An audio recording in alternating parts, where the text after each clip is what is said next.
What up, Cooks? It's your boy the Hater up in this piece, and we're gonna do a Raw review right now. Sorry that it's a little bit late. I got a little caught up and didn't start watching Raw until a little bit after it started. The luxury of DVR lets your boy watch Raw a little bit faster than usual, so I was able to catch up. But nevertheless, let's get started. It was an eventful Raw, and dare I say, it was a pretty good Raw. First off, the show starts out with Rollins coming out looking like the first guy that gives you missions in a Grand Theft Auto game. You know what I'm saying? He looks like the guy that gets stuff for like a mid-level cartel boss. You know what I mean? You know how like Dracula has that old person who just gets him shit? You know, cartel bosses, mid-level ones, have someone like that. They usually look like Seth Rollins. You know what I'm saying? He looks like the mid-boss in the next Far Cry game. Anyways, with all that being said, he comes out and basically he's back. He wants his title. He gets interrupted by Damian Priest, who comes out looking like he's a prospect in Mayans MC, but like the effeminate version. You know what I'm saying? He starts cutting a promo and it's very bad. Like, Damian Priest is not horrible on the mic, but this was a horrible promo, right? He just looks nervous. It's almost like it's getting to him, right? The fact that he's the champion is just getting to him. He can't really perform at that level, I don't think. But I wish him the best. I hope he does because, you know, honestly, one thing that this episode taught me is that in a sea of jobbers, you gotta get what you get, right? Sometimes, like, you know, Damian Priest is better than average, so, you know, he can improve a lot, but whatever. It could be worse, right? It could be worse, motherfucks. Sami Zayn could be the world champion. Anyways, let's get to it. After this promo, basically, they set up a match for Money in the Bank, but I don't know if it's official because who the hell gave Damian Priest the right to just choose his challenger? He's like a Money in the Bank winner, you know what I mean? He's not this like long-time champion who has earned the right to call his shots. Anyways, next up we have a squash match. Chad Gable is basically pissed off, so he goes to Adam Pearce, says, I want a match so I can become the IC champ. So it's Chad versus Braun Strowman. Braun Strowman just squashes him in like a minute and a half, right? This leads to obviously what everyone knew was happening. For the 17th time, we get the Otis and Chad Gable situation, if you will, right? All these people, except for Tozawa, should be fired. But I will say that later on in the show, Chad Gable did redeem himself a little bit, so we're going to get to that. After this, we get Io Sky versus Zelina Vega versus Kiana James. Zero crowd reaction. Zelina has a pink and yellow, or pink and blonde, I should say, wig because this is what we've been reduced to. All right, the norm of all the female wrestlers having fake hair is a terrible norm, right? Because number one, there's no consistency, and number two, they all look like shit. You know what I'm saying? Like the Sasha Banks wigs look like shit. The Zelina Vega wigs look like shit. Like, I was thinking during the match, I was like, wow, like, Io Sky's hair is so much nicer because it's more normal and it's largely her hair. I'm sure she has extensions, but she looks good because her hair is normal hair. Zelina Vega looks like a fucking Lego character, you know? She came out looking like a fucking, like Lego Sia, you know what I'm saying? But, looking like Sia with that bullshit hairstyle. And what the hell is that all about, by the way? There's this weird hairstyle that, like, where half your hair is one color and the other half is another color. Like, you're not that cool, trust me. You know what I'm saying? But whatever. She comes out. Zelina Vega is just not good. Like, she's just boring. She's got some character. Like, when she was introduced as, like, Andrade's, like, valet from Puerto Rico or whatever, or from Mexico, you know, that was cool. Because her thing was, like, you're fucking Andrade and I'm Zelina Vega. Like, we don't fuck around, you know? But now all she does is fuck around. She dresses up as anime characters. And it's, like, what once was, like, a badass wrestler has turned into, like, an anime character who wears Sia wigs. So there you have it. Nobody gives a flying fuck. Obviously, she doesn't win.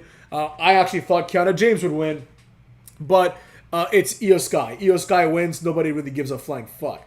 They show last week's segment where Braun Breaker murders Ricochet. I mean, if Ricochet is going to AEW, like the sources say, this is a good way to write him off. But I personally hope he doesn't. You know, just the segment that they showed with Ricochet doing that jumping, flying, high as hell clothesline to Braun Breaker, that right there did it for me, motherfucks. I really enjoyed seeing that. Ricochet has a lot to offer, you know, like he can have a good match with Braun Breaker at least. So I really hope that he doesn't go to AEW. But whatever, it is what it is. That's what he wants. That's what he's going to get. Sami Zayn comes out and the morons in the crowd switch the track on their Walkman from Seth Rollins' sing-along to Sami Zayn sing-along. It's just a bunch of whoa-whoa-whoas again. Nobody really cares about the underlying wrestler. It really is all about the whoa-whoa-whoa with these guys. Like, nobody gives a flying fuck. You know what I'm saying? Like, honestly, if Seth Rollins didn't come back for like 3 months, I legitimately think a lot of people would just forget about him. They'd be like, oh, who? Like, nobody would give a flying fuck, right? Because he's not interesting enough. Like, when he's there, he's okay, and like, obviously having Seth Rollins is better than not having Seth Rollins. But, it's Seth Rollins, right? He's just mid. Sami Zayn comes out and basically he cuts the same promo he's been cutting for the last few weeks about how Alpha Academy is going to find their own way, right? Braun Breaker mercifully comes out and says he's taking Sami Zayn's title after he whoops that ass, right? Because Sami Zayn wants to be this fighting champion. Sheamus comes out and tries to get over his banger after banger after banger line to great success. The people really are behind this line.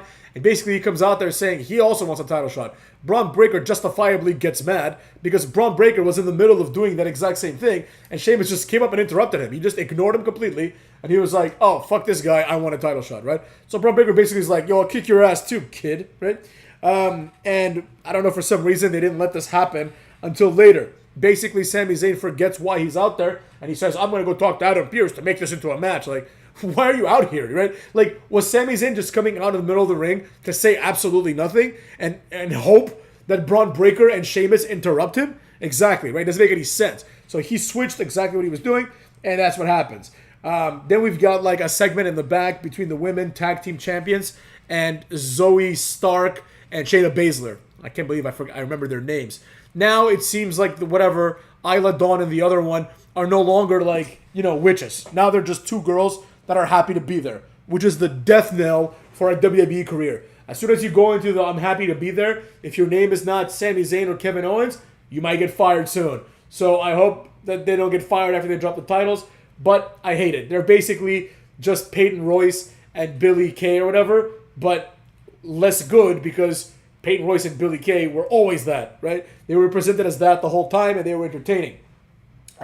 These girls, not so much, not to say that Billy Royce and Peyton Royce and Billy Kay, not to say that they're like, legends, but, they had a gimmick, and these girls don't have a gimmick. They're just happy to be there. They're happy to be the champions, and they're ready to, like, prove that they're the best. Like, like, how hacky is that shit? You know what I'm saying? Like, if someone tells you to go and say that, you should be like, can I come up with anything else that I can say? I'll run it by you, but please don't make me go out there and say that hacky shit. Whatever, it is what it is. Drew McIntyre comes out, and even though this show had a total of 15 commercials, I counted them, cucks, something interesting was done with the commercials for the first time. Drew McIntyre comes out, we cut the commercial, right? There was like 5 commercial breaks in a 25-minute period. But we cut the commercial, right? And then when we come back from commercial, it shows what happened during the commercial, and it was Drew McIntyre saying, oh, I quit.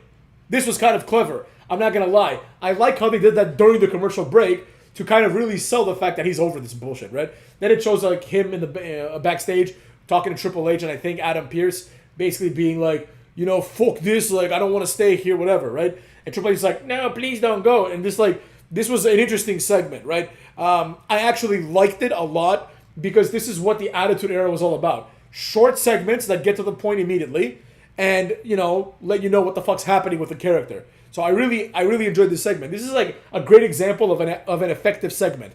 Not someone comes out and people chant their name, or someone comes out and people, even worse, people chant their theme song or sing their theme song. That's not cool. This was cool. Now, that's not all though. I got something bad to say about this. First of all, Drew McIntyre's actions in kayfabe are justifiable, right? He's been rammed by CM Punk several times. However, him quitting comes off as a bitch move, right? It just straight up comes off as a bitch move.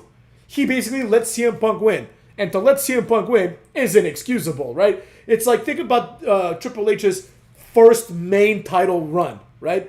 Not like the original one, but after he like beats the Big Show for it, so his second title run, that shit was amazing. Even the first one, right?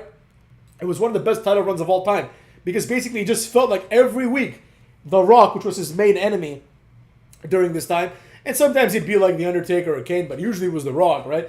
It just every single week The Rock would get screwed, right? He'd get close to getting some sort of revenge, or maybe even winning the title, and then eventually he would just get screwed. Like, someone would low blow him, Shane McMahon would hit him with a chair, something would happen, and The Rock would just get screwed and get screwed and get screwed and get screwed until it was time for Backlash, right? One of my favorite pay-per-views of all time, where one of the best days of my life, because I also got the WWF SmackDown game that day, motherfuckers. I think it just came out. So, yeah. Like, and I got to order the pay-per-view. How sick was that when I was a kid? So, during that pay-per-view, Stone Cold basically comes and evens the playing field, and The Rock becomes the champion. But until then, The Rock just kept getting screwed.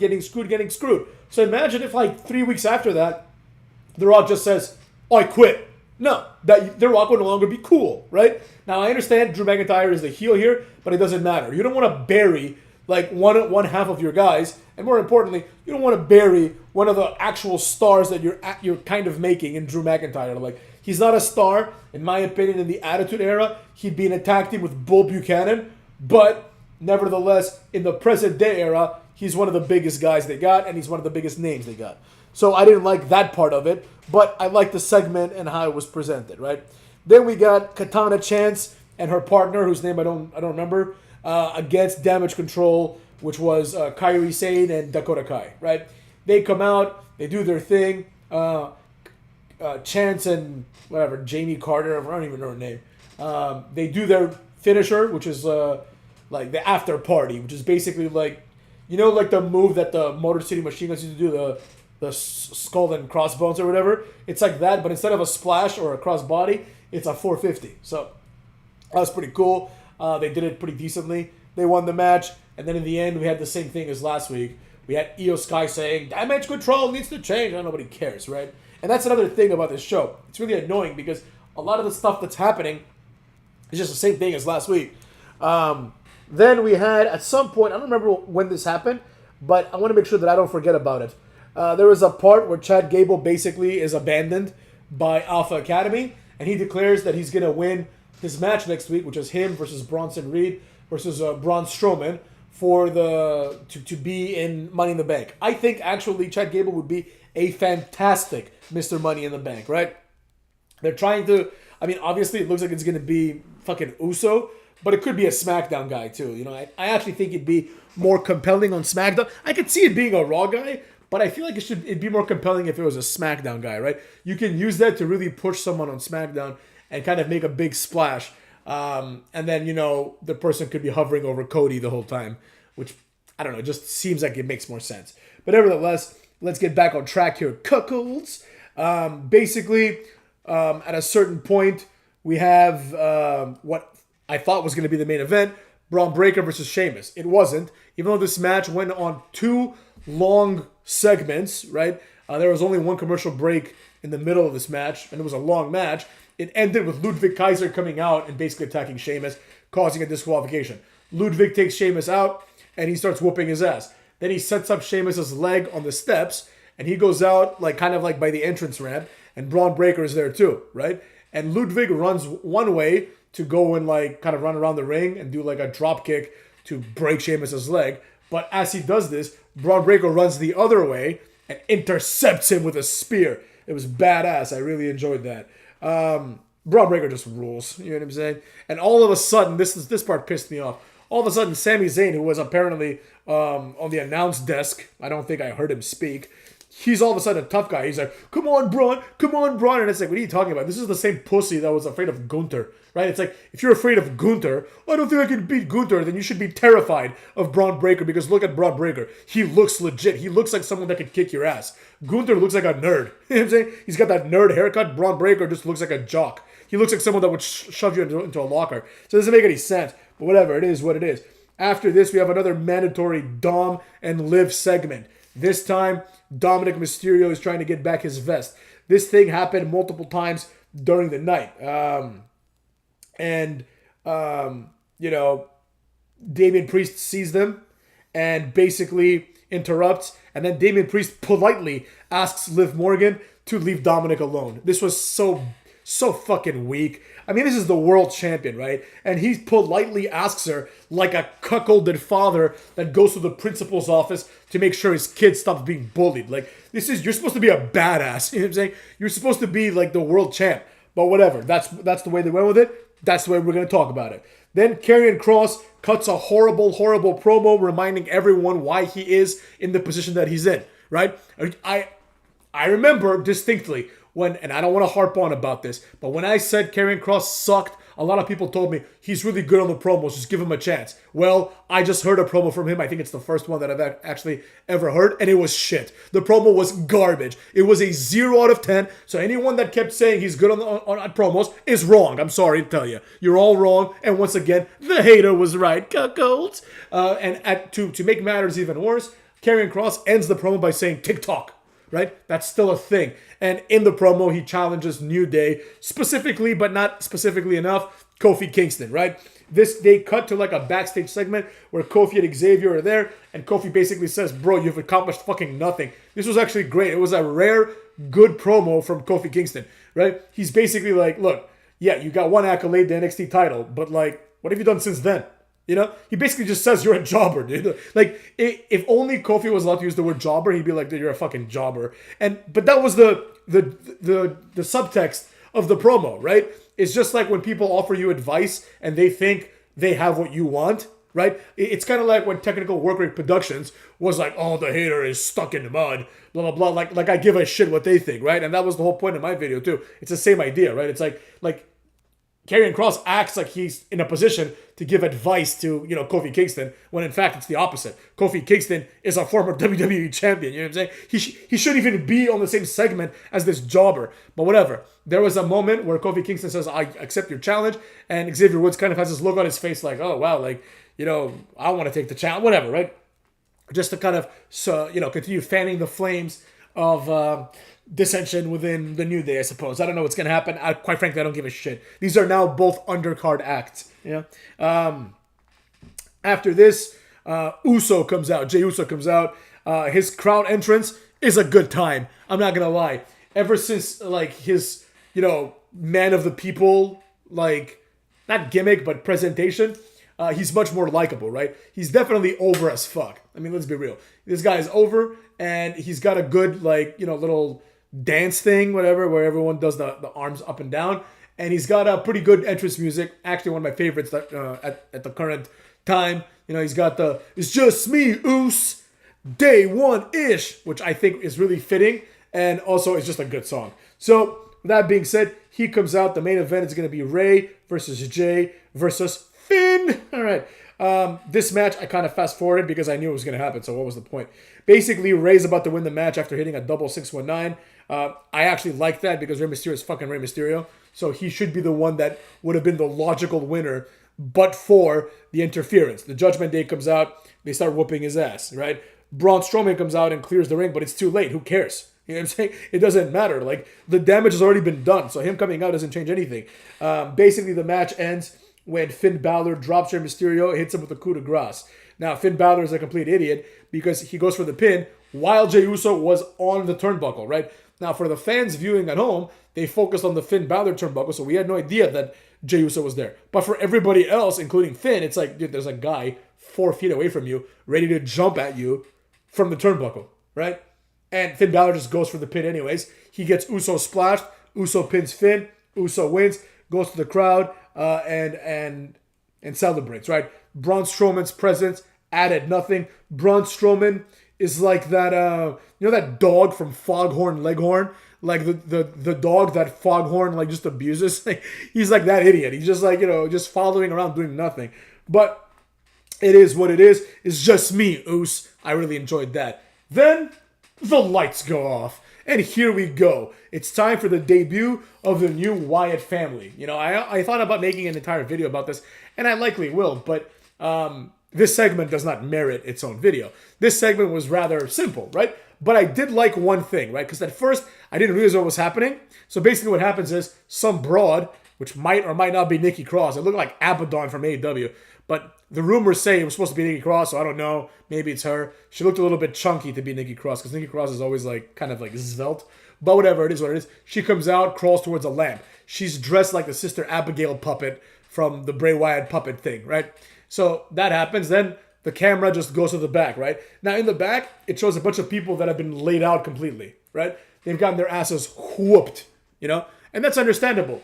But this is something that I'm like, as soon as like the camera starts going backwards, I'm like, what the fuck? Why is the cameraman going along with this? Like, in terms of kayfabe, why is the cameraman entertaining this? But they explain this by the fact that they just beat the shit out of everybody, right? And they've essentially taken over. So that kind of made sense. Then they go to the back and they show this giant rabbit with a hammer that says help on it. I can only assume it's Eric Rowan.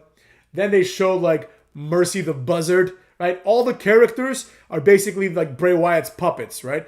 They show Mercy the Buzzard, who is like sitting on like a, one of those crate things that they have in the back. Then they show like the Huskus, the pig character. He's basically like this pig with one of those like gas masks. They went for the pig with a gas mask thing. And he's just there. Then they keep, I think there's another character I'm forgetting who gives a flying fuck. I think, let's see, there's the rabbit, there's the vulture, and then there's the pig, and then there's the sister Abigail, the witch or whatever, and then there's Uncle Howdy. In the end, they show Uncle Howdy, which I'm going to assume it's Bo Dallas, who the fuck knows, but that's the rumor, so that's what we're going to say. And basically, it looked good. Like the Uncle Howdy costume looked good. It wasn't like as shitty as it was in the past. They have to kind of like forget basically that Uncle Howdy was this jobber who would just jump off things and like do nothing basically. But whatever. Uncle Howdy's here. They all make it to the ramp. They all pose, and like in a shit voice that doesn't fit the gimmick at all, Bo Dallas says, "We're here," and then he blows on the thing, right, on the lantern, and then we go off into like it fades to black, and then this creepy ghost thing appears, and then the episode ends. All right, so they're here. I thought the presentation of it was pretty cool. All the characters got like a few seconds for you to be like, oh, to make the connections. Oh, this is like the rabbit, right? Like whatever, like what was the name of the rabbit? There was a rabbit in there, like the whoa dude, like that guy. Even though all of a sudden that thing was like a children's character, and now he's like a grown man in a rabbit mask. Now here's the problem with this, right? Nothing happened, right? Fundamentally, they just like appeared and they said we're here, and that's it. Now we have to wait probably several weeks. I don't see this coming up again on Monday, for some reason. It should. That would be what makes the most sense, but I just don't see it happening. So that being said, Cucks, we'll do another video on that later. I'll probably release that tomorrow. And there you go. This Raw, for what it wasn't terrible. I'm going to give it, like, on the new scale of like, Raws, I give it a solid 8 out of 10. On the old scale, like, if you compare it to, like, literally any Raw from 1999 to 2003, like, it's like a 3. But, for what it is, it was pretty decent, right? Like it represents a step in the right direction in many ways. So I'm curious to see what's going to happen. And more importantly, maybe I'll give it a 7 out of 10. More importantly, this Raw accomplished the goal. I'm curious to see what happens in the next Raw. I'm curious to see whether Chad Gable is going to win. I'm curious to see what the Wyatt family is going to do, if anything. And I'm curious to see what's gonna be said, at least, about Drew McIntyre. So with all that being said, Cucks, take care of yourselves. This has been the Raw Review up in this mug.